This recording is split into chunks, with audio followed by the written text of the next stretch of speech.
لله رب العالمين والصلاة والسلام على أشرف الأنبياء والمرسلين وعلى آله وأصحابه أجمعين أما بعد. Alhamdulillah, kita merafakkan setinggi-tinggi kesyukuran kehadrat Allah Subhanahu wa taala. Pada malam ini dapat sama-sama kita beriktikaf di dalam masjid ini, dan menjadi kewajipan kita untuk menjadi orang yang bersyukur terhadap nikmat yang Allah Ta'ala kurniakan. Allah Subhanahu wa Ta'ala berfirman, la in syakartum la azidannakum. Sekiranya kamu bersyukur, aku akan tambah lagi nikmat aku pada kamu. Maka banyak benda yang patut kita syukuri Allah Ta'ala kurniakan kepada kita. Sebab nikmat Allah ni terlalu banyak, sehingga Allah Ta'ala berfirman, wa in ta'uddu ni'matallah la tuhsuha. Kalau kamu nak bilang nikmat Allah, nak kira nikmat Allah, la tuhsuha, tak terhitung. Jadi nikmat yang paling besar yang patut kita syukuri ialah nikmat iman dan nikmat Islam. Allah kurnia kepada kita. Jadi ramai-ramai orang, makhluk Allah pilih kita untuk jadi orang beriman, untuk jadi orang Islam. Orang kaya belum tentu dapat Islam. Ramai orang kaya yang tak dapat nikmat Islam, tapi Allah pilih kita. Anak Nabi ada tak dapat nikmat Islam. Anak Nabi Nuh alaihissalam tak dapat nikmat. Bapa saudara Nabi pun tak dapat nikmat Islam. Abu Talib, Abu Lahab. Tapi kita ni bukan anak Nabi, bukan bapa saudara Nabi. Alhamdulillah, Allah bagi kepada kita nikmat Islam. Jadi kita kena syukuri sungguh-sungguhlah nikmat iman, nikmat Islam ni yang Allah kurniakan kepada kita. Di alam Melayu ni orang amat kenal Haji Abdul Malik Karim Amrullah, atau singkatannya Hamka. Orang kenal. Pengarang kitab Tafsir Azhar, pengarang kitab Lembaga Hidup Tasawuf Moden, banyak kitab-kitab beliau. Anak ulama besar nama Karim Amrullah. Ayah dia nama Karim Amrullah, dia nama Haji Abdul Malik. Jadi gabung Haji Abdul Malik Karim Amrullah jadi Hamka. Ada ramai anak apa nama Karim Amrullah, tuan guru Karim Amrullah orang Indonesia dia. Antara anak dia yang hebat ialah Hamka. Tapi ada seorang anak kepada Karim Amrullah ni, adik kepada Hamka. Nama dia Abdul Wadud Karim Amrullah. Dia tulis buku dari subuh sampai malam. Dia ni merupakan padri Kristian. Adik Hamka tu. Adik Haji Abdul Malik Karim Amrullah, orang terkenal tu, Hamka ni, tokoh Nusantara, Buya Hamka ni. Adik dia hidup sama dengan abang dia. Sama-sama dibesarkan oleh tuan guru Karim Amrullah.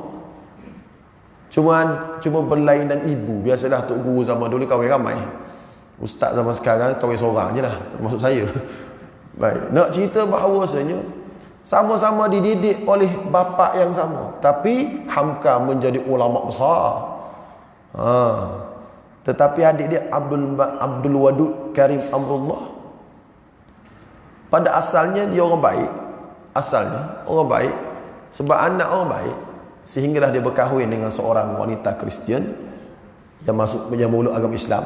Nak kahwin, masuk Islam. Dr. Amar dia tak puas hati macam mana isteri dia tak puas hati dengan Islam. Isteri dia pun nak murtad, dan dia ajak sekali suami dia murtad. Jadi Kristian dan jadi padri pula. Padri, dan dia disuruh menyebarkan agama Kristian. Di mana? Di kampung dia, tempat bapa dia buka pondok, di kawasan. Sehinggalah dia pergi dan dia buat program untuk mengkristiankan. Akhir sekali dia balik pulang ke Amerika dan mati ketika umur 84 tahun. Siapa dia tu? Adik kepada ulama besar, anak kepada ulama besar.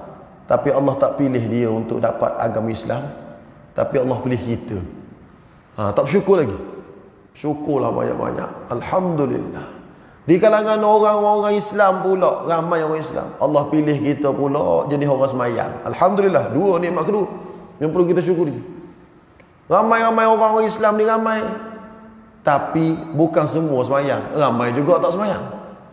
Tapi ramai-ramai orang semayang tu Allah pilih kita jadi orang semayang.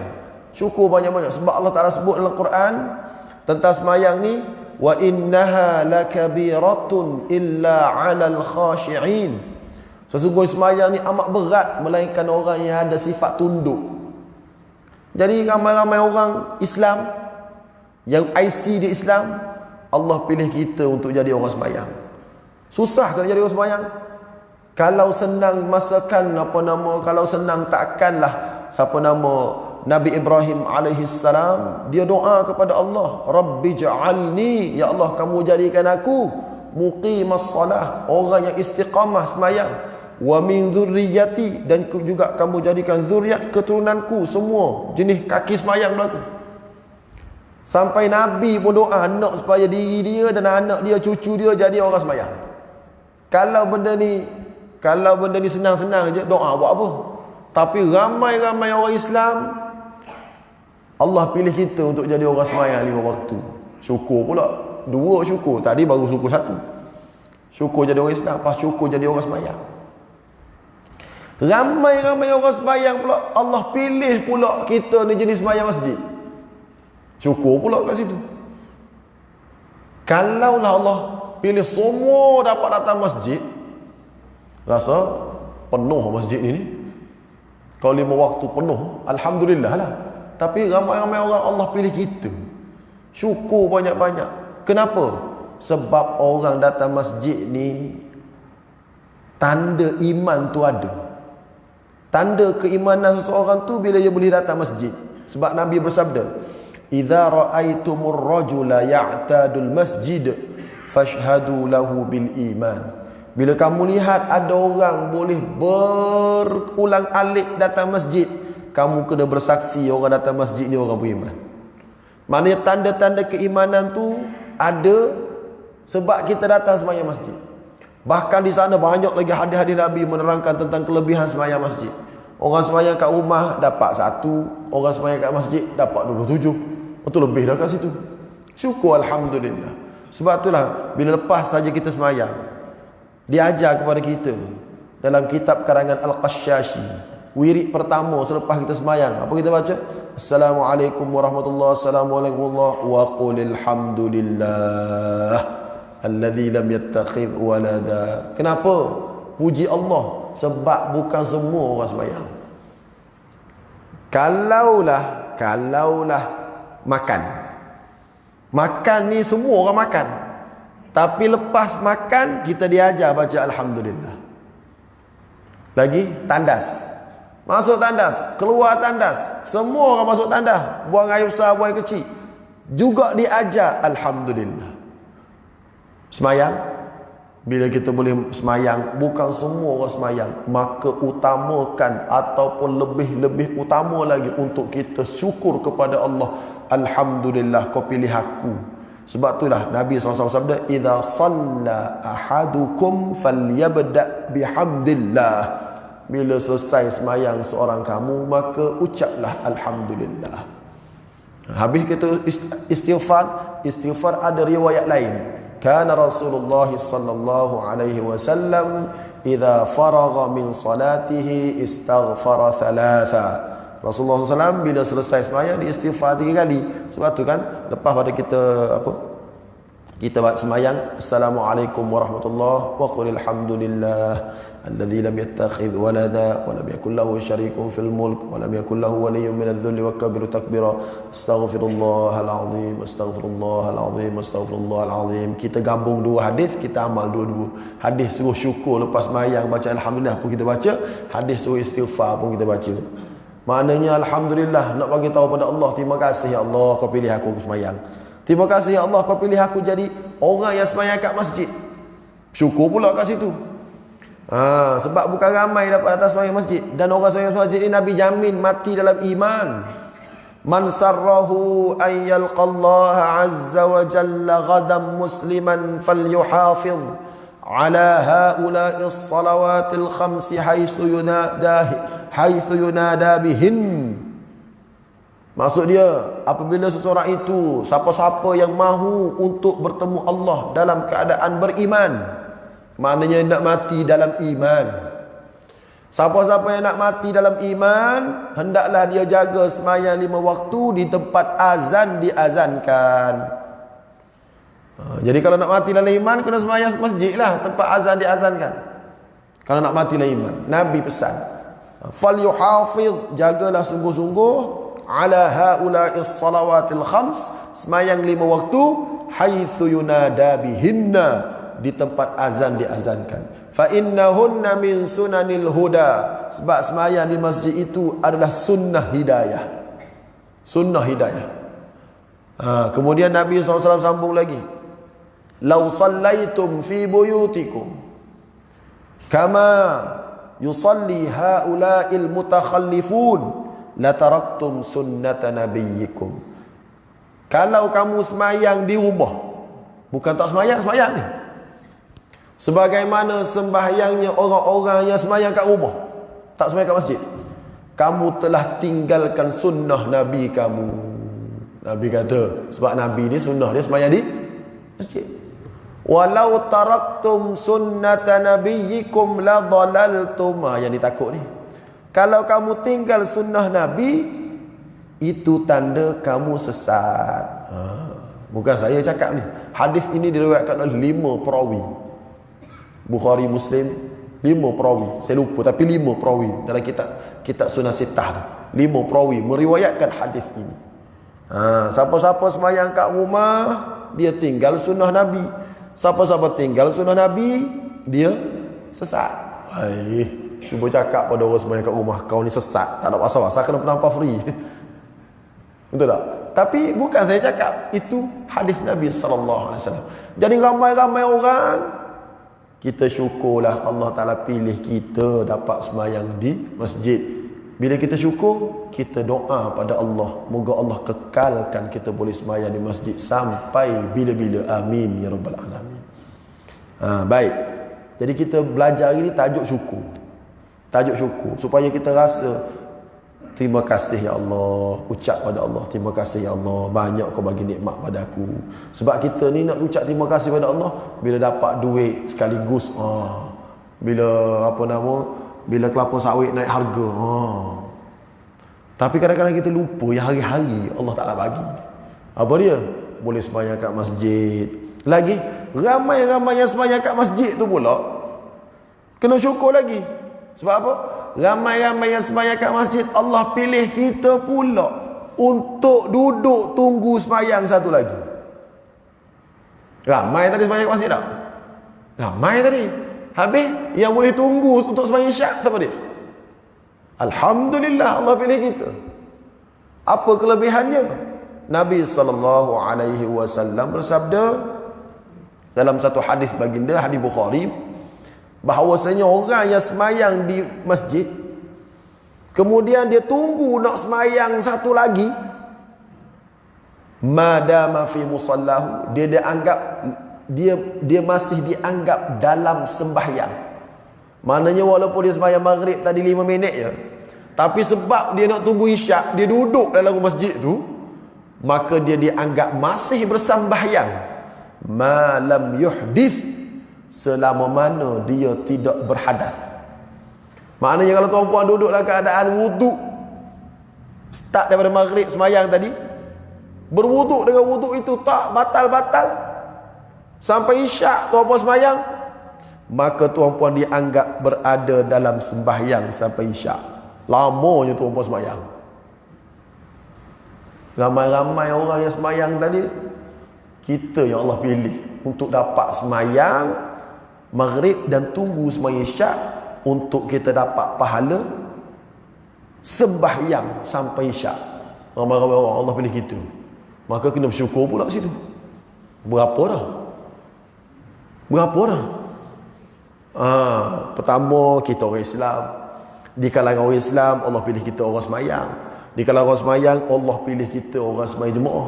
Di kalangan orang sembahyang jemaah, Allah pilih kita orang tunggu sembahyang satu lagi. Syukur tu. Allah tak bersyukur lagi tak tahu. Kemudian di kalangan orang-orang yang Di kalangan orang yang tunggu semayang pula, Allah pilih kita pula untuk menjadi orang yang tunggu semayang sambil duduk dalam majlis ilmu. Situ besar pula pahala. Kenapa? Kerana Nabi SAW bersabda, man ghada ilal masjid la yuridu illa an yata'allama khairan ayu yu'allimahu kana lahu ka ajri hajjatin tamin hujjatuh. Siapa-siapa yang pergi ke masjid dengan niat untuk belajar ilmu atau dengan niat nak mengajar ilmu, maka baginya pahala haji yang sempurna. Besar pahala haji sempurna ni. Besar pahala haji. Tuan-puan datang hari-hari, tuan-puan datang kuliah maghrib, dengar orang mengajar, nak dapat ilmu, tuan-puan dapat pahala haji tiap-tiap hari. Berapa ribu haji sekarang? 10,000. 10,000 tu dengan subsidi. Cuba tak ada subsidi. Cuba tak ada subsidi. 22,000 tak silap saya tak? Lebih kurang 22,000. Habis kalau sekali duduk ni sampai maghrib 22,000, kalilah dengan 7 hari. Mana 15,000 seminggu, sejuk-sejuk dapat. Kena tunjuk duit baru nampak. Jadi yang balik tak ada 15,000. 15,000 apa? 140,000. Dah 20,000 dah. Berapa nama? 150,000. 150,000 tu seminggu. Dia tak berapa nampak kalau kita kata pahala haji. Cuk cakap apa nampak banyak tu. 150,000 baru nampak. Rugi aku tak duduk. Kalau aku duduk dapat 150,000 tiap-tiap minggu, baru dia nampak sungguh sikit. Nak cerita banyak ramai-ramai orang Allah pilih kita untuk boleh duduk dalam majlis ilmu, besar pahala.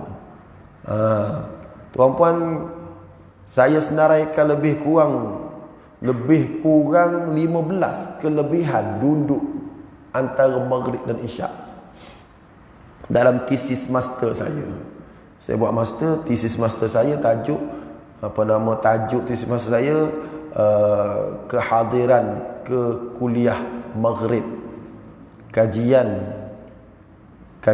di Masjid Tambak. Kenapa orang datang, kenapa orang tak nak datang, tu kajian saya lah. Dengan sebab pengkuliah ke, sebab aircon tak ada ke, sebab itulah kajian-kajian saya.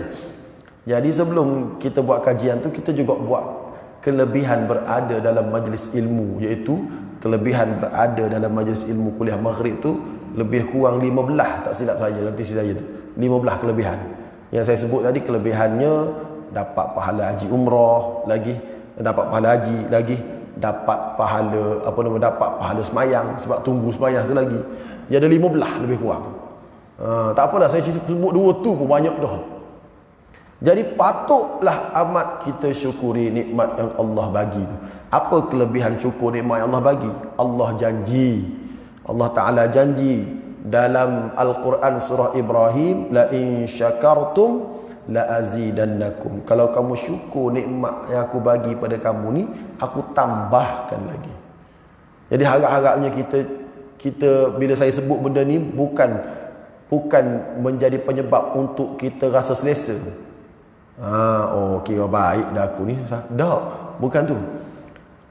Saya sebut supaya kita boleh sebut depan Allah, alhamdulillah, segala puji bagi Allah.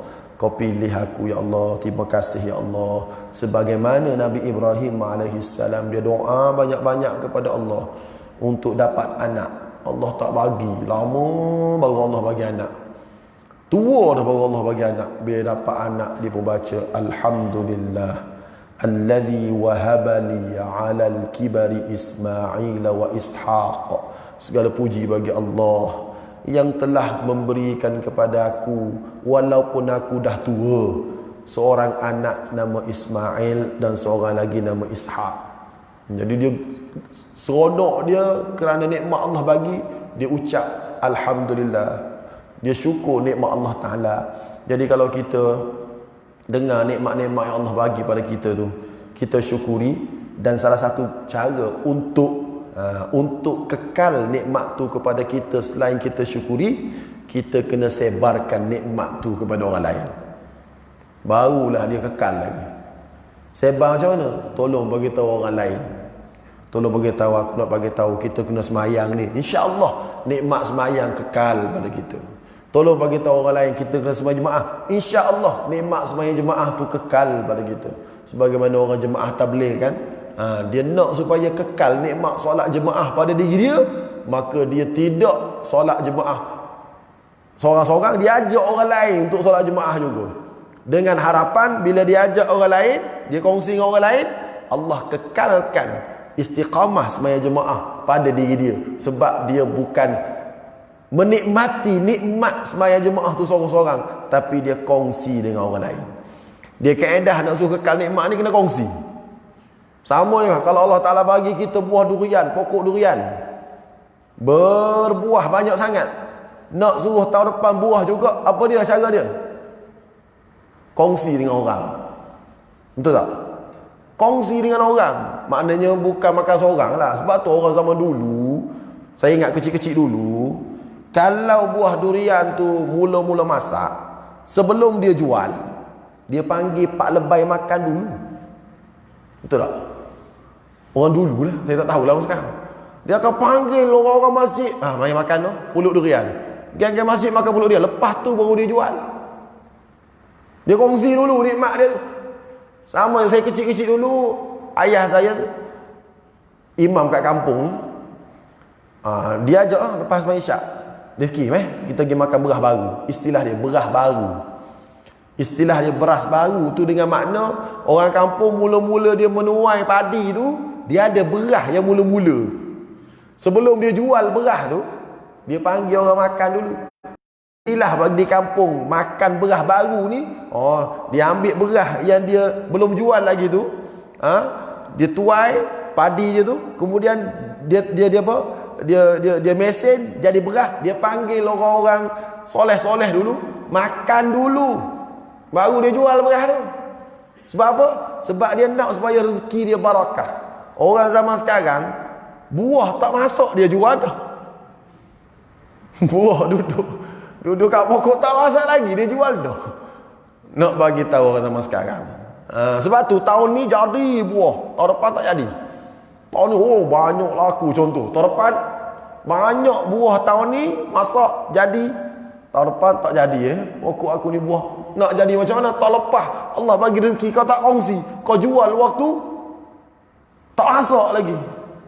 Itu cara nak supaya rezeki kita tu bertambah. Kita bersyukur dan kita kongsi. Jadi tuan-puan, jadi kalau kita nak supaya Allah Ta'ala kekalkan kita sembahyang jemaah, kita kena kongsi nikmat ni dengan orang lain. Tolong bagi tahu orang datang juga. Kalau kita nak supaya kita istiqamah boleh dengar kuliah, kita kongsi, panggil orang lain. Kalau susah nak kongsi, nak panggil orang lain, ni boleh ni, share je. Share pada orang lain, orang lain pun dengar, dengan niat supaya kita dapat kongsi ilmu. Sama juga ilmu tuan-puan. Kalau nak kekal ilmu tu, tuan-puan kena kongsi dengan orang. Kena ngajar orang, baru kekal. Saya ingat waktu saya belajar kat Universiti Malaya dulu, antara cara saya nak ingat apa yang saya belajar, saya mengajar. Bila saya mengajar, alhamdulillah lah, tak perlu study sangat lah, kita mengajar orang dah. Lepas tu hobi kita sejak daripada belajar dulu suka mengajar. Kalau bahasa Arab tu, kita belajar. Lepas tu kita panggil kawan-kawan, siapa tak faham, mai rumah sewa aku ngajar. Datanglah orang belajar. Lepas kita ngajar ramai-ramai, tak perlu study dah, kita ingat dah. Sebab kita kongsi ilmu. Allah kekalkan. Tuan-puan belajar sekolah agama dulu, bab faraid. Kan sekolah agama lah, bab faraid. Johor, sekolah agama Johor, bab faraid contoh. Tuan-puan boleh A. Sekarang ingat tak tanya? Jawablah. Tak ingat apa dia tu. Tak usah cakap tuan, saya pun tak ingat lah. Saya dah dapat A tahun 4, dapat A faraid. Dapat A dah waktu nak pergi. Lepas tu saya tak ngajar dah faraid. Tak mengajar, tak ada lah. Sebab jarang-jarang orang mati datang tanya kita dah. Lepas tu tak ngajar, tak ingat. Ada baru ni orang tanya, Ustaz, orang mati meninggalkan berapa orang anak? Anak lupa tu. Anak tak ingat tu. Ustaz kan syariah. Dulu anak dapat A, tapi anak tak kongsi ilmu ni. Anak tak ngajar orang, anak lupa. Kena tanya Ustaz Hamka. Hamka tak apalah sebab dia ngajar. Jadi dia kongsi ilmu tu, kekal kat dia. Ustaz Hamka kan memang kepakaran dia apa nama faraid. Padahal sama-sama lepasan universiti BA Syariah belaka, saya BA Syariah, dia BA Syariah, saya belajar faraid, dia belajar faraid. Tapi kenapa faraid pada diri dia kekal, faraid pada diri saya tak kekal? Sebab saya tak kongsi. Tu je kaedah dia. Sama juga tuan-puan, belajar kecil-kecil dulu, tak apa nama tajwid. Ikhfa la izhar la. Tapi tuan-puan tak ngajar. Tuan-tuan tak kongsi, cuba tanya sekarang. Tak ingat? Tak ingat. Mak apa? Mak apa ni? Oh, tak ingat. Mak Jaiz ke Mak Mufassir? Saya tak ingat Mak Jaiz Mufassir. Saya ingat Mak Rempik je sekarang. Tu. Lupa habis mak. Tapi alhamdulillah saya ingat. Sebab apa? Sebab saya ngajar di sekolah tu, kelas kemahiran Quran. Saya kena ajar mat ni mat apa. Saya ingat dah. Tu nak bagi tahu pentingnya kongsi ni. Jadi kalau kongsi ilmu, kekal ilmu. Kongsi nikmat, kekal nikmat. Salah satu kaedah untuk kekal nikmat tersebut. Jadi saya amat berharap apa yang kita dengar malam ni kita kongsi sama-sama. Jumpa kawan, boleh pergilah kuliah tu. Kau datang masjid je, lepas tu kau keluar, tak datang kuliah. Rugi. Kita kongsi dengan dia dengan harapan kita akan kekal, Allah Ta'ala kekalkan kita punya nikmat tu. Itu mukaddimah.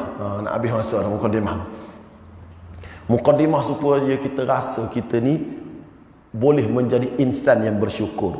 Jadi yang saya nak sebut di sini, kelebihan bila kita bersyukur, yang pertama Allah kekalkan nikmat tu dan Allah Ta'ala tambahkan lagi nikmat. Yang kedua, orang bersyukur Allah tak azab dia. Tu kelebihan orang bersyukur. Allah tidak azab dia kerana Allah Ta'ala berfirman dalam akhir surah, dalam akhir juzuk yang kelima, nak masuk juzuk yang keenam. Allah Ta'ala berfirman, ma yaf'alullahu bi'adzabikum in syakartum wa amantum wa kana Allahu syakiran alima. Allah Ta'ala tidak akan mengazab kamu sekiranya kamu beriman dan bersyukur. Kalau kau beriman, kau bersyukur, Allah tak azab kamu. Tapi kalau kau tak bersyukur dengan nikmat Allah, Allah azab kamu. Sebagaimana Allah Ta'ala sebut kepada penduduk Sabak. Penduduk Sabak Allah Ta'ala sebut, laqad kana li saba'in fi maskanihim ayah. Sesungguhnya pada penduduk Sabak itu ada tanda-tanda kekuasaan Allah. Jannatani an yaminin wa shimal. Penduduk Sabak ni diberikan kepada mereka kebun-kebun dari pihak kanan, pihak kiri. Maknanya kebun-kebun yang hebat-hebat, buah-buah yang banyak. Apa Allah Ta'ala bagi tahu? Kulu min rizqi rabbikum. Kamu makanlah rezeki Allah Ta'ala bagi pada kamu. Tetapi ketika kamu makan tu, washkurulah. Kamu kena bersyukur. Kau makan, kamu kena bersyukur. Baldatun tayyibatun. Kalau kamu menjadi orang yang bersyukur dan orang yang makan dan menikmati rezeki Allah dengan penuh kesyukuran, kamu akan dapat apa?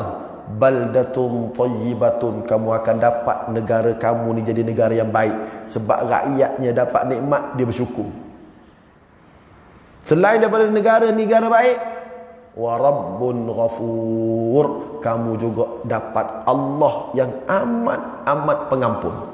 Syaratnya rezeki Allah bagi, kamu syukur baik-baik, kamu guna baik-baik. Jadi kita haraplah negara Malaysia ni Allah bagi rezeki banyak, dengan sumber tanaman kelapa sawitnya, dengan minyaknya. Kita harap kekayaan yang Allah kurniakan kepada negara kita ni guna baik-baik dan syukur nikmat Allah. InsyaAllah Allah kekalkan. Allah kekalkan dan Allah tambah lagi nikmat yang kita duduk rasai sekarang. Syaratnya kita syukur. Janganlah ada bila Allah Ta'ala bagi harta banyak kat negara kita, maka dimanfaatkan oleh sebahagian, yang lain tak dapat. Ataupun rasuah. Atau kalau kena lagu tu, tak lama negara. Dia tak jadi baldatun tayyibatun. Dia tak jadi Rabbun Ghafur. Allah tak jadi Allah yang Ghafur, tapi Allah yang Qahar, Allah yang marah. Tapi kalau kita syukur nikmat Allah bagi pada kita, kita syukuri nikmat. InsyaAllah Allah Ta'ala akan jadikan negara kita negara yang baik, dan Allah Ta'ala pula bersifat dengan mudah mengampunkan dosa hamba-hambanya di Malaysia ni, kerana nikmat yang Allah kurniakan digunakan sebaik-baiknya. Kalau hilang duit entah mana-mana, tu tak boleh percaya, tak aman lah negara kita. Sebab itulah kena betul-betul pemimpin-pemimpin yang dipilih, pemimpin-pemimpin yang ada sifat yang didoakan oleh Nabi SAW, yang patut kita juga doa, Allahumma la tusallit alaina man la yakhafuka wa la yarhamuna. Ya Allah, tolong lantiklah kepada kami orang yang memimpin kami, orang yang ada dua sifat. Pertama, sifat dia takut kepadamu ya Allah. Sifat yang kedua, dia kesian kat kami ya Allah. Dua sifat tu. Doalah hari-hari. La tusallit alaina bidhunubina man la yakhafuka wa la yarhamuna. Mohon orang yang bakal memimpin kami ialah orang yang ada sifat takut kepadamu ya Allah, dan sifat kesian kat kami sebagai rakyat ya Allah. Doa-doa tu insya-Allah. Insya-Allah negara kita akan jadi negara yang Allah Ta'ala sayangi kerana rakyatnya, pemimpinnya bersyukur akan nikmat Allah Ta'ala, dan Allah kekalkan sampai bila-bila. Amin ya rabbal alamin. Baik, itu kelebihan orang yang bersyukur. Apa dia? Allah tidak azab dia. Kelebihan yang seterusnya orang bersyukur ni, Allah masukkan dia ke dalam syurga. Orang bersyukur Allah masuk dalam syurga. Bila dia tak azab, kalau mati masuk syurga. Ini cerita ni dah banyak kali saya cerita tempat lain. Tahulah kat sini saya cerita belum? Cerita bagaimana seorang lelaki yang amat bersyukur nama Imran bin Hattan. Dalam kitab Anwar Jundi, penulis ni nama Anwar Jundi. Imran bin Hattan ni kana qasiran aswad. Dalam kitab tu sebut dia ni seorang yang alim, tetapi diuji oleh Allah, dia ni rendah dan gelap. Mana tak handsome langsung, dah lah gelap, rendah, pendek pula. Lepas tu tak handsome lah mudahnya. Tapi dia alim. Dia belajar alim, tapi tak handsome langsung. Langsung tak handsome. Bila tak handsome langsung ni, tak ada orang nak kat dia. Tiba-tiba kat kampung tu ada seorang pakcik ni, ada anak yang amat cantik, perempuan ni, dan anak ni anak solehah. Jadi ayah dia kata, aku berkenanlah dengan Imran bin Hattan tu. Aku nak kahwinkan kau dengan Imran bin Hattan.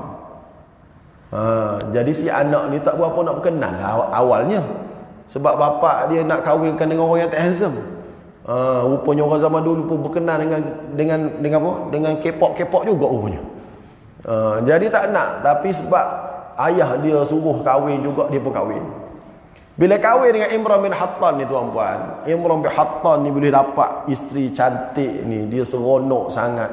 Dia tengok isteri dia, hari-hari tengok isteri dia. Tengok isteri kata, abang, kenapa abang asyik tengok je saya? Jawab suami dia, Imran bin Hattan kata, aku amat bersyukur Allah kurniakan aku isteri secantik kamu. Syukur sangat-sangat. Apa jawab isteri dia? Isteri dia kata, abang akan hidup bersama dengan saya di dalam syurga.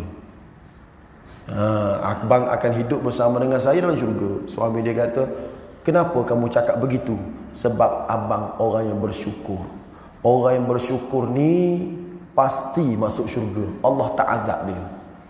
Maka suami dia tanya, kalau aku masuk syurga dengan sebab syukur, dan kamu pula cakap bahawasanya aku akan bersama dengan kamu dalam syurga, kamu pula masuk syurga sebab apa?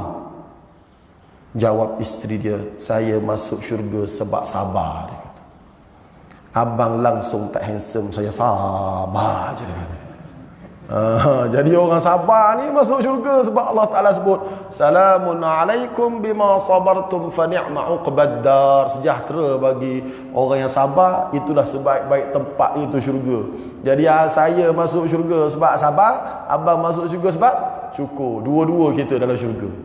Itu dia nak bagi tahu hebatnya rumah tangga orang beriman ni. Bercakap suami isteri pun ayat Quran aja. Walaupun suami dia tak handsome, tapi nak bagi tahu suami dia masuk syurga kata isteri dia sebab suami dia bersyukur. Jadi di sini nak menunjukkan orang bersyukur ni kelebihan dia, selain Allah tak azab dia, Allah masukkan dia ke dalam syurga. Moga-moga tazkirah saya pada malam ini memberi semangat untuk kita menjadi orang yang bersyukur dan berusaha untuk kongsi syukur ini kepada orang lain, sehingga Allah kekalkan apa yang kita syukuri ini sampai bila-bila. Kalau Allah pilih kita jadi orang semayang, sampai bila-bila pun kita semayang. Kalau Allah pilih kita jadi pendengar kuliah, sampai bila-bila pun kita jadi pendengar kuliah, supaya benda ini kekal sampai bila-bila. Jadi moga-moga Allah Ta'ala jadikan kita orang bersyukur, dan akhir sekali kita dapat masuk syurga sama-sama. Amin ya rabbal alamin. Mohon ampun dan maaf, kadar tu sajalah tazkirah ringkas pada malam ini. Moga-moga memberi manfaat kepada saya dan tuan-puan sekalian. Aqulu qawli hadha wa astaghfirullahal azim li wa lakum. Wassalamu alaikum warahmatullahi wabarakatuh. Allahumma anfa'na bima 'allamtana wa 'allimna ma yanfa'una. Allahumma zidna ilma. Wa sallallahu ala sayyidina Muhammad wa ala alihi wa sahbihi wa baraka wa sallam. Walhamdulillahi rabbil alamin. Taqabbalallahu minkum.